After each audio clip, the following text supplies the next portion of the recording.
Hey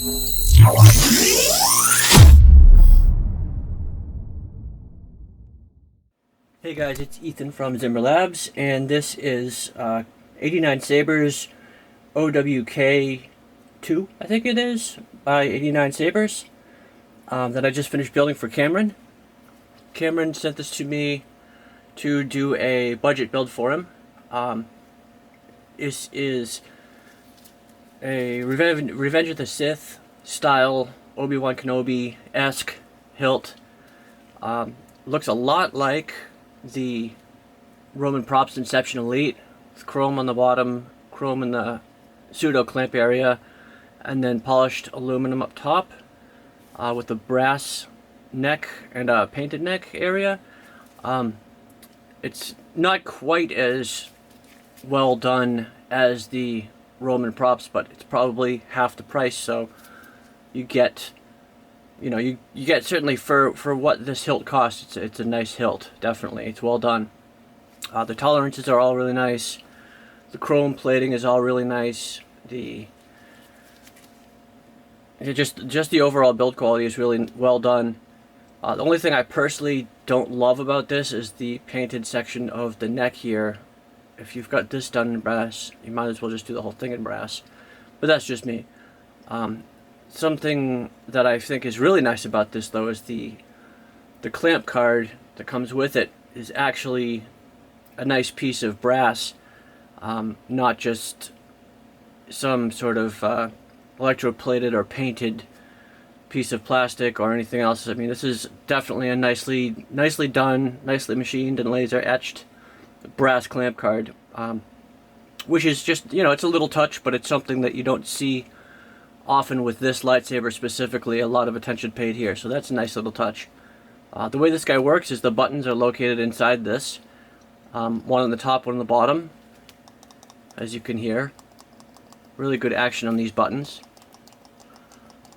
And all you have to do is just kind of pull this clamp card up and off, and you'll see there are two switches and a metal that's shaped in a V, essentially, which you attach this clamp card to the metal V, which is screwed into the hilt, and the switches are underneath. So this clamp card pushes down on the metal, and the metal pushes down on the switches. So that way it's more firmly attached, and it's got the springiness of the metal V works to support the switches.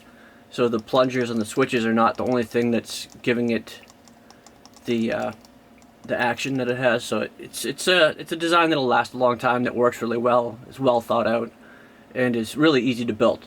That's something that's really nice about this. So let's get into it real quick. To turn it on, simply unscrew the pommel, slide it off, and the way I did this guy was to do a recharge port. Oops, hold on.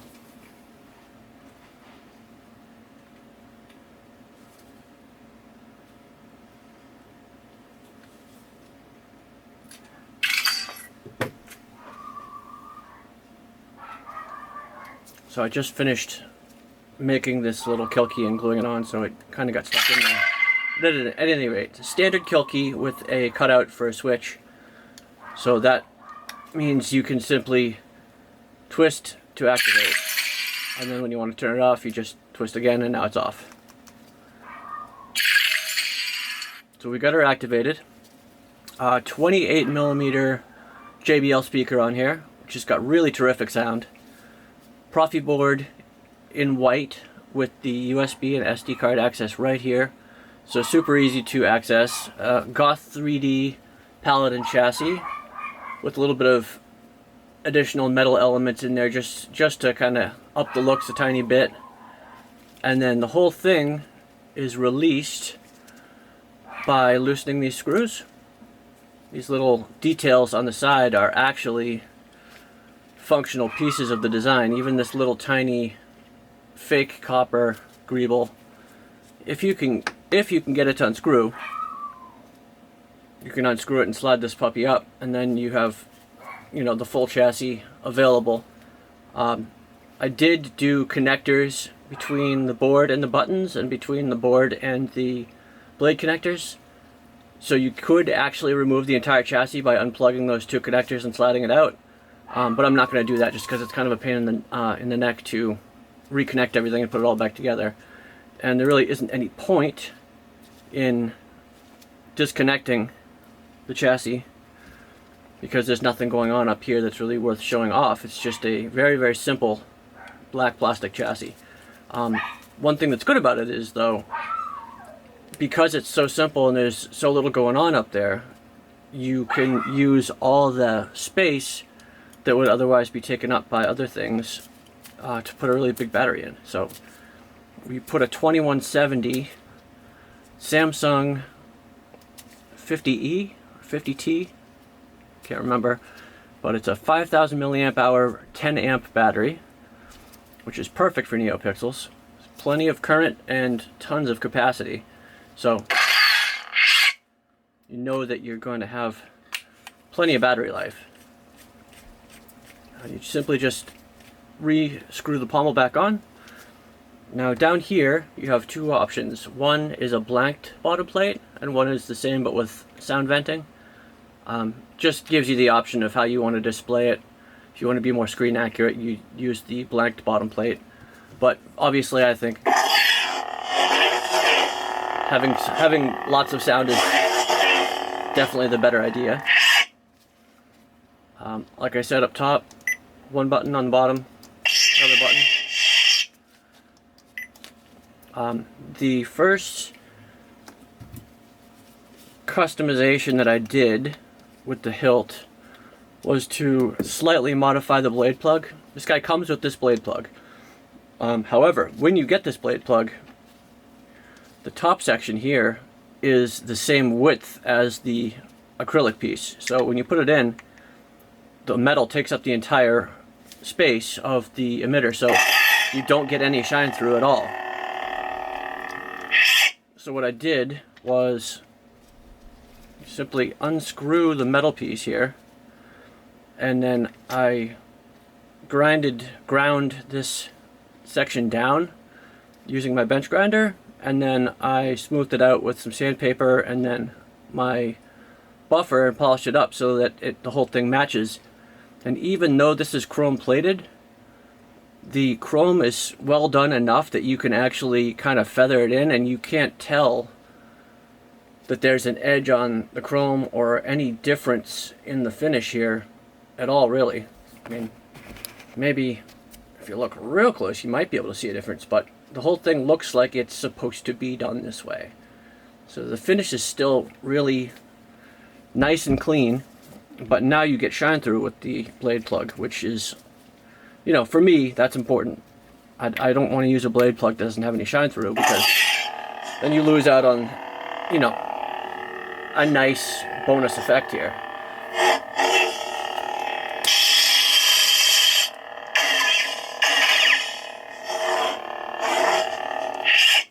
Inside the emitter is a stock Neopixel blade connector with the onboard pixels, obviously.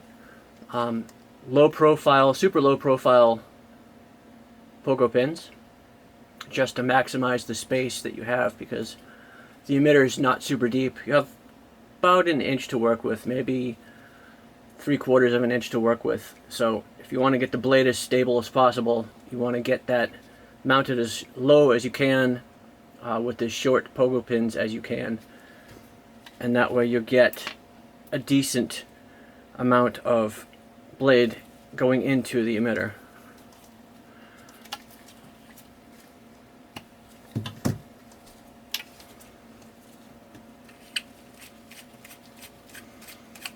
Let's see what else to show you guys.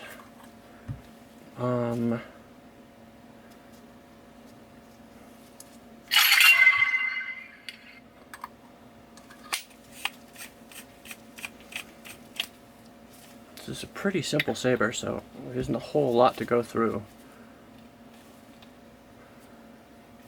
Blade retention is just a tiny little set screw on the side here, which typically I would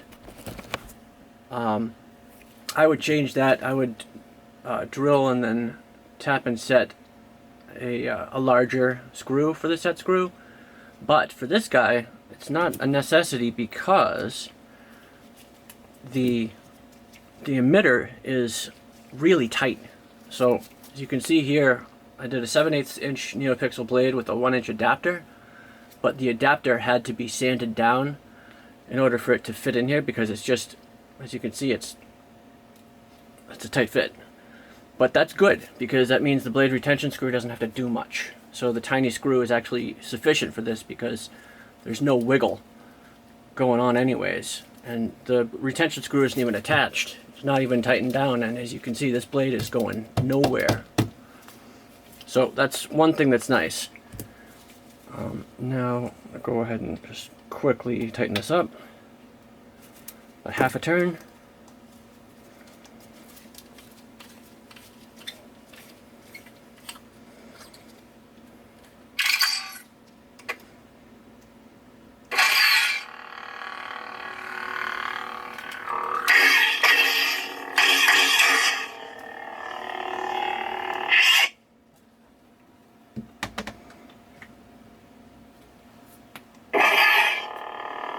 Nice bright blue blade, and like I said, really excellent sound on this guy. I'm not sure if it's strictly the speaker or if it's all the room that the speaker has to resonate inside here, but this thing sounds great. It's nice and loud, and it's not turned up all the way either.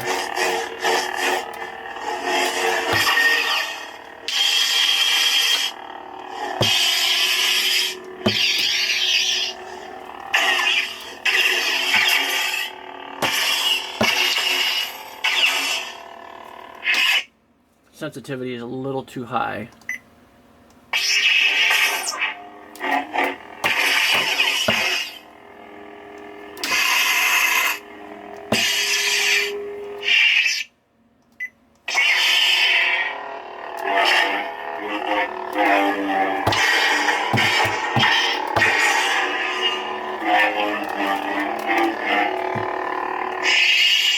Really good smooth swing sound fonts on this guy.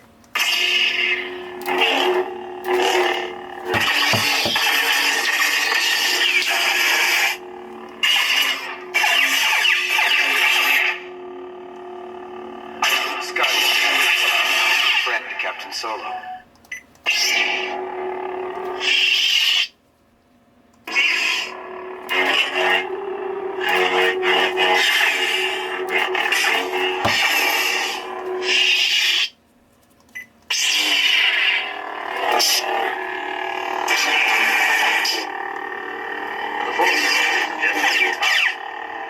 It's an energy field for all living things.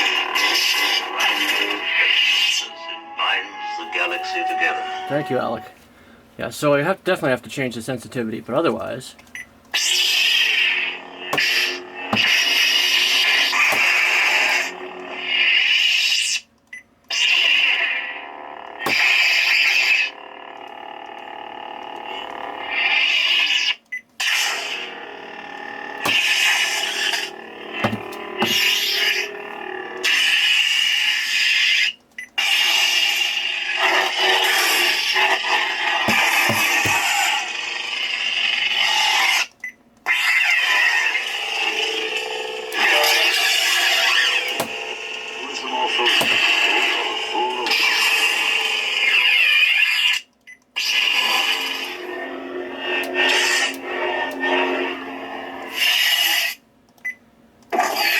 Back to the beginning.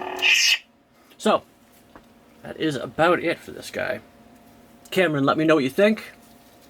She's all set to go if you are happy with the build. I just have to tweak the sensitivity so that we don't get any more of those false, unintended clash effects. But other than that, let's say she's in good shape. A good tight fit on the blade, large battery, large speaker with excellent sound, and just a good, really reliably functioning lightsaber. Recharge port obviously right there. Remember to use the kill key if you are not using the lightsaber. access to everything's right here in case you need to tweak or modify anything. And yeah, that's about it. Stay tuned. I have a whole bunch of videos to do. I haven't been doing them for a while. I've got a Qui-Gon Jinn, a Graflex, a Roman Props Luke Skywalker, and a KR flagship to video. So those will be coming up very shortly. And thank you guys, as always, for watching.